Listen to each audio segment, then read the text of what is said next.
নির্বাচন সামনে রেখে ৪,০০০ এএসআই নিয়োগ দেয়া হবে বলে জানিয়েছেন পুলিশ প্রধান বাহারুল আলম।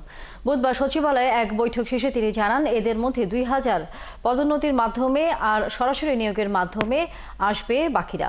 অন্যদিকে জনপ্রশাসন সচিব জানান, নির্বাচনের প্রস্তুতি নিতে মাঠ প্রশাসনকে ঢেলে সাজানো হচ্ছে। আরও জানাচ্ছেন শারমিন নীরা। আসন্ন জাতীয় নির্বাচনকে স্বচ্ছ ও নিরপেক্ষ করতে মাঠ প্রশাসনকে ঢেলে সাজাতেও মনোযোগী সরকার। কালার এক্সপার্ট, জর্জ স্যাপ এবং মাইল্ড অন হ্যান্ডস টেকনোলজি সমৃদ্ধ অরিক্স ক্রিস্টাল ওয়াশ আপনার লন্ড্রি এক্সপার্ট। সচিবালয়ে এক বৈঠক শেষে জনপ্রশাসন সচিব বলেন, নির্বাচনে পক্ষপাতিত্ব করলে কঠোর ব্যবস্থা নেওয়া হবে। জানান, লটারির মাধ্যমে জেলা প্রশাসক বা ইউনোদের পদায়ন করা হবে না। লটারির মধ্যে সিভিল সার্ভিসের পোস্টিং হয়নি, এখনো হচ্ছে না, হবে না।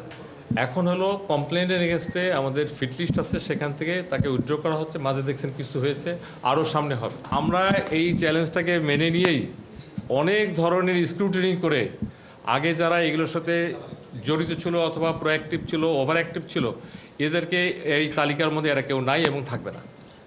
নির্বাচনকে সামনে রেখে আইন শৃঙ্খলা রক্ষাকারী বাহিনীতে নিয়োগের কথা বলেছিলেন স্বরাষ্ট্র উপদেষ্টা। পুলিশ মহাপরিদর্শক জানালেন, ৪,০০০ এএসআই নিয়োগ দেওয়া হবে। ৪,০০০ এএসআই নিয়োগ দেওয়া হবে। এর মধ্যে 50% হবে সরাসরি আর 50% হবে পদোন্নতির মাধ্যমে। তো সেই প্রক্রিয়ায় আমরা জনপ্রশাসন মন্ত্রণালয়ে আজকে এসেছিলাম।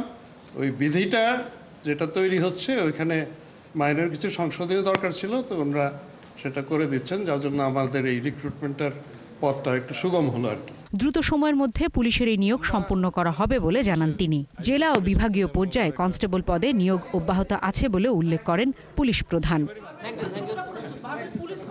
শারমিন নীরা, ৭১, ঢাকা।